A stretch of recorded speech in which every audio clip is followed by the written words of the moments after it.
बाईच्या गावात चिंतामणीच्या सडका येतात, कल्पतरूची झाडं येतं, कामधेनू गायी येतात, सोन्याचं भुवन आहे, जे थरंभ्या ईशा नाचणी. या काचाच्या टीव्ही नाही तिला पाहायला. प्रत्यक्ष रंभा उर्वंशी मेनका तिलोत्तमा नृत्य करतात असं वैभव आहे. इंद्राची बायको शची आहे तिचं नाव, जयंत नावाचा पुत्र आहे, जयंती नावाची कन्या आहे, ऐरावत नावाचा हत्ती तिच्या मालकाला बसायला आहे.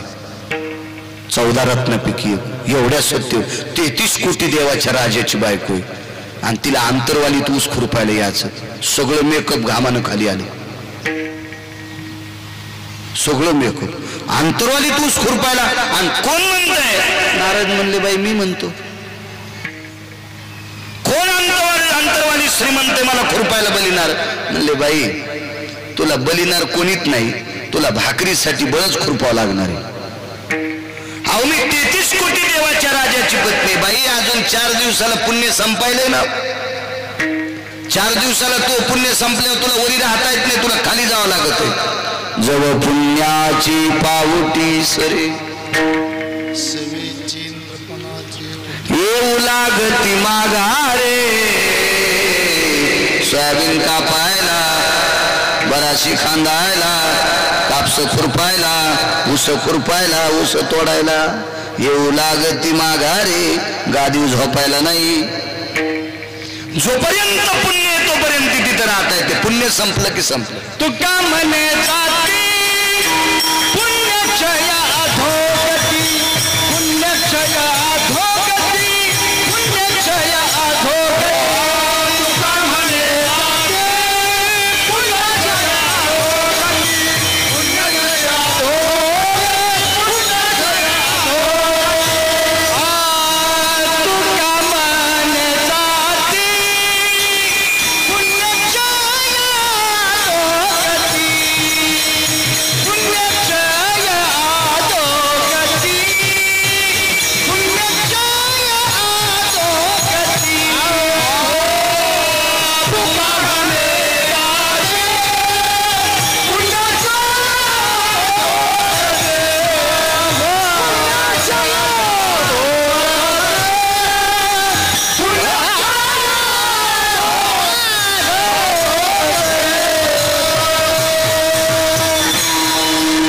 पुण्य संपलं की त्याला खाली यावं लागतं.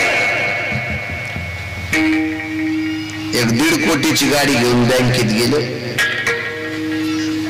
1.5 कोटीची गाडी होती त्याला बसायला. मॅनेजरनं पाहिलं की मान खाली घातली, बोललंच नाही मॅनेजर त्याला. आणि त्याला वाटलं मला 1.5 कोटीची गाडी, मला बसा म्हणा, चहा घ्या म्हणा, खुर्ची लोटा. ते रिकामी आहेत का? ते नॅशनल बँकेतले लोक ते कशाला विचारतील तुम्हाला? आणि कोण्या सरकारी ऑफिस मध्ये गेलं टेबला खालून काय दिलं तर विचारते. असं कोण विचारते? मी 3दा कर्ज काढायला गेलो तर मला नाही विचारलं त्याने. मी एजंटला 10,000 रुपये दिले, 4थ्या दिवशी तर कर्ज हातात आलं.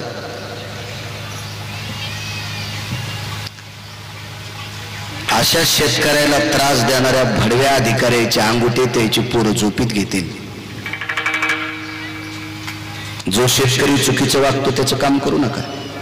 मी नाही कर्ज मागायला गेलो, मला संध्याकाळी पास होते, मी कशाला मागू? पण एखादा सज्जन शेतकरी आहे ज्यानं चूक केली नाही, त्याच्याकडे कागदपत्र सगळे येतं, आणि तरी जर एखादा बँकेचा अधिकारी जर त्याला चक्रा मारायला येत असेल तर त्या हरामखोराचे पूर्वज नरकाला जातील. आणि त्या पूर्वजाच्या शापाने या भडव्याची होळी होईल.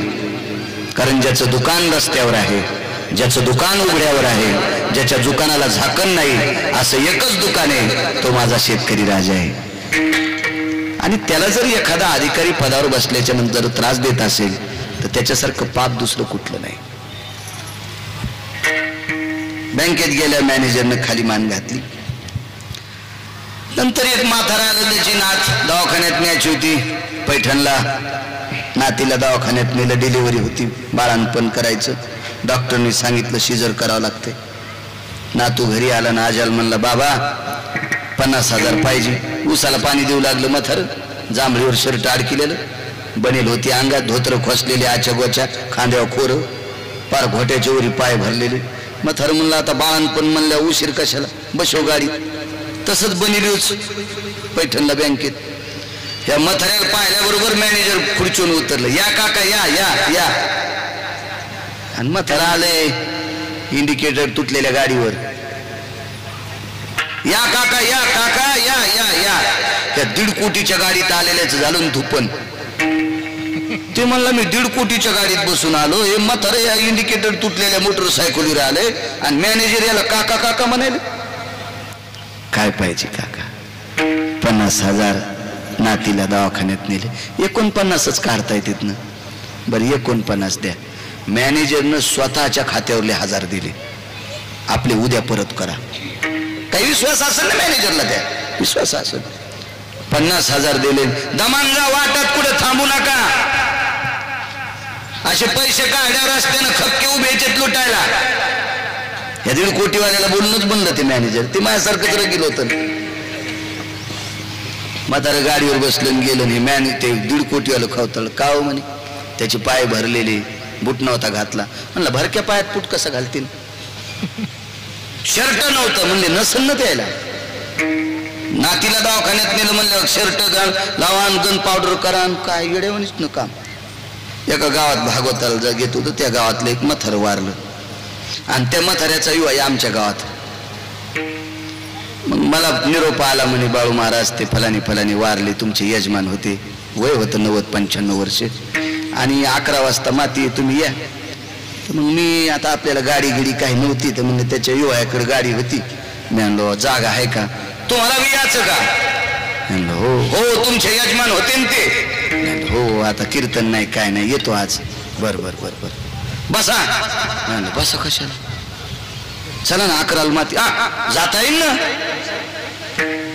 तो रोग बायकोला म्हणला अर्धा लिटर तांब्याभर दुधात 3 चपात्या भिजव बर. अर्धा लिटर दूध रिचिलन त्याच्यात 3 चपात्या चुरगाळल्या आणि खाल्ल्या. आणि तिथे गेल्या म्हणला कसे दिसायले ती वाई. मी म्हणलं तुझ्या पोटातल्या चपात्यान दूध वाई बसल्या बसल्या पाहलाय चांडाळा. कोण असे काही काही माणसं नगदी या कसे दिसायलेत म्हणे. आणि मग रस्त्यानं सगळे लोक चालायलेत. ऊन पडलेलं होतं.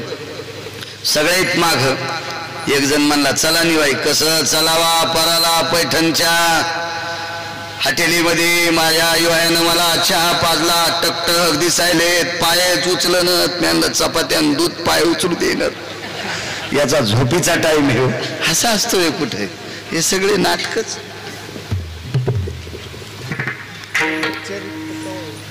बाळंतपणाला नात गेली. शर्ट घालान, बुट घालान, सॉक्स घालान, गन पावडर करा. याला कुठे वेळ असतोय? ते म्हणजे शर्ट शेतात केलेलं डिलिव्हरीचं काम आहे, ऑपरेशनचं काम आहे. त्याच्यामुळे आले असतील. नाही तुम्ही तुमचे 1000 दिले नाही ते वापस देतील ना आमचे.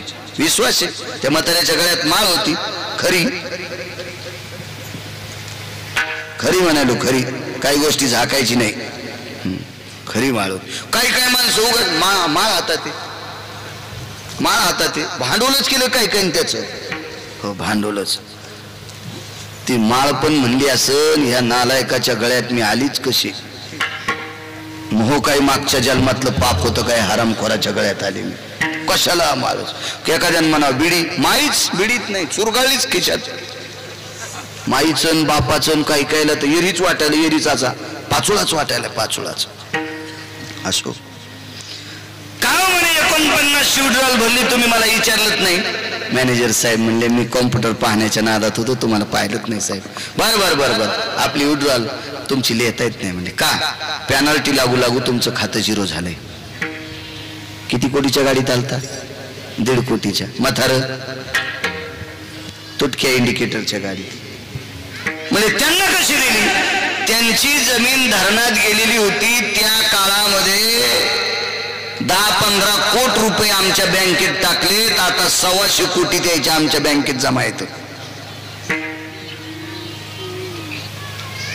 म्हणून उघडा आलं काय, मळका आलं काय आणि पाय भरून आलं काय, बँकेत त्याला किंमत आहे.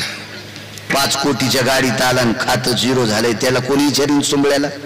तसं वरी राहण्यासाठी पुण्य लागतंय. खात्यावर पुण्य पुण्य भंगिरायला कोणी विचारित नाही. बाई तुला ऊस खुरपायला जायचंय. घाम आला बाईला.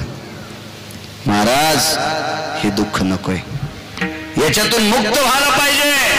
बाई तुला सुख पाहिजे, आता तू इंद्राची बायको आहेस, याच्यापेक्षा जर तुला सुख पाहिजे असेल तर पाहता श्रीमुख गोविंदाचे तू मालकाचं मुख बघ, तुला सुख प्राप्त होईल. कुठे सापडेल मालक? गोकुळात आहे. मग ही इंद्राची पत्नी शची राधेच्या रूपानं गोकुळात आली. राधा कोण आहे?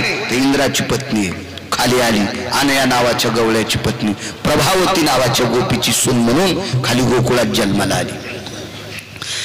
आणि नारदानं सांगितलं होतं, बाई एक ना एक दिवस फजिती होईल, ती व्हायची नसेल, तुला सुख पाहिजे असेल, सुखाच्या पलीकडचं सुख, तर त्याचं मुख बघत जाय. आता भगवंताचं घर तिकडं होतं नंदराजाचं.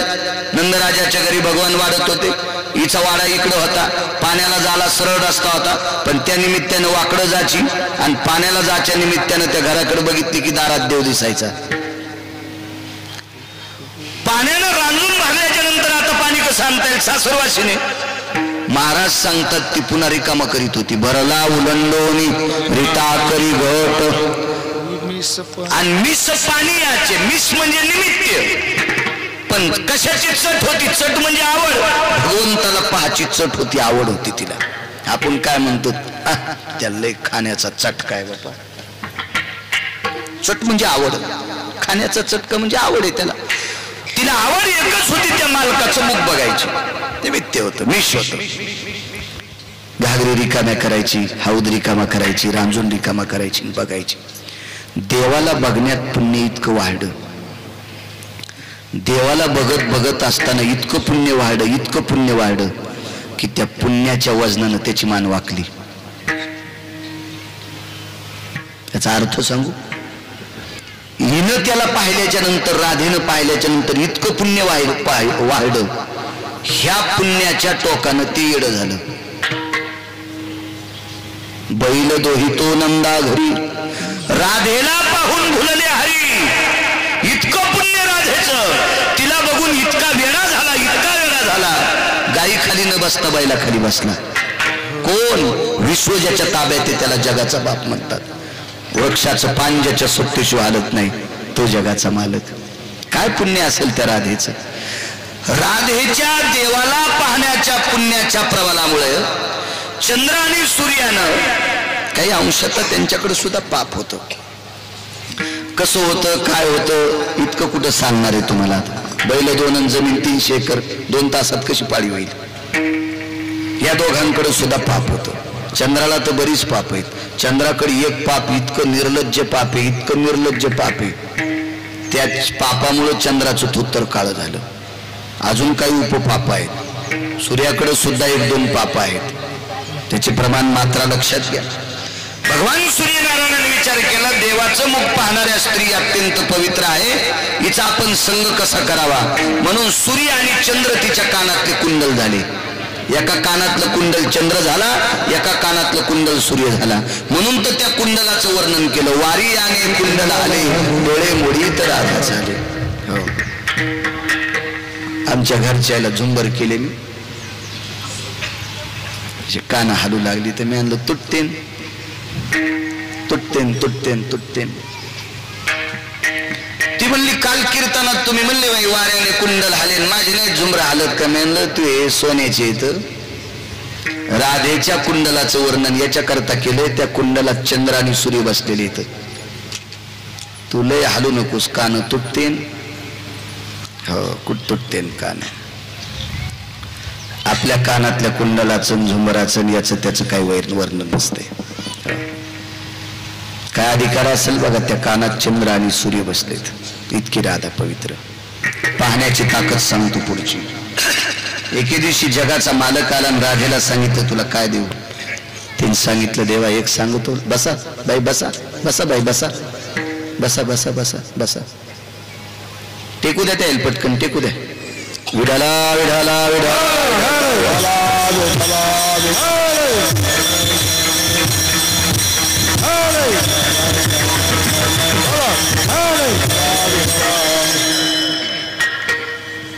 काय देऊ राधे? देवा काय सुख देणार आहेस रे तू? किती सुख देऊ शकतोस तू? अरे 33 कोटी देवाच्या राजाची मी पत्नी आहे.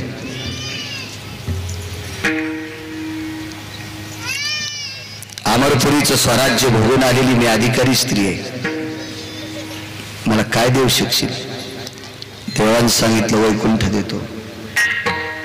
देवानं सांगितलं सत्यलोकातला ब्रह्मा लोटून तुला सत्यलोक देतो, गोलोक देतो.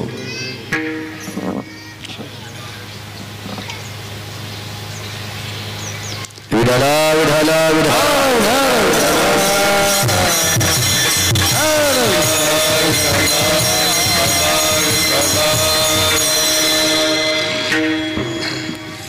राधेनं सांगितलं जेव्हा ज्या ज्या लोकांचं नाव सांगत असतो ते सगळी वैभव संपन्न लोक अमरपुरीत येऊन गेलेली आहेत. मला बाकीचं ठिकाण नकोय.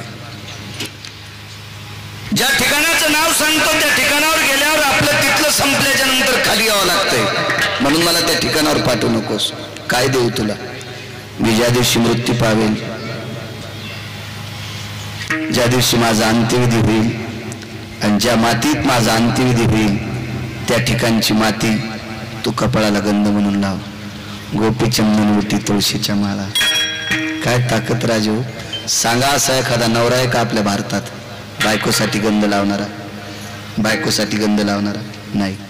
मग आपल्या पतीसाठी गंध लाव कुंकू लावणाऱ्या जगात खूप स्त्रिया, पण बायकोसाठी गंध लावणारा एखादा माणूस आहे का? नाही. विश्व ज्याच्या ताब्यात आहे त्याला जगाचा मालक म्हणतात. राधेला कपाळावर ठेवलं, कपाळावर. याच्या पलीकडचं सुख कुठं घेता आता? राधेला ललाटावर भाळावर जागा दिली, कपाळावर जागा दिली, सर्व वारकऱ्यांना दंडक दिला. बुक्का आणि गोपीचंद कपाळाला लावी जा, त्याच्याशिवाय तुम्ही माझे वारकरी नाहीत. स्वतः तर लावलाच, पण विश्वातल्या त्याच्या सर्व अनुयायांना लावायला लावला. कोणाला ठेवलं कपाळावर? राधेवर. नारद भेटले, राधा रडू लागल्या. ते आनंदाश्रू होते. नारदाने विचारलं माझी माय आनंदाश्रू आहे? जी महाराज. किती सुख झालंय. आता या मालकाच्या कपाळावरून खाली कोणी उतरीत नाही, पण विटेवरच्या मालकाच्या कपाळावर बसण्याचं अधिष्ठान प्राप्त झालं. औषध कोणतं घेतलं? पाहता श्रीमुख गोविंदा, पाहता श्रीमुख गोविंदा, दुःखाची निवृत्ती, सुखाचे जे सुख हो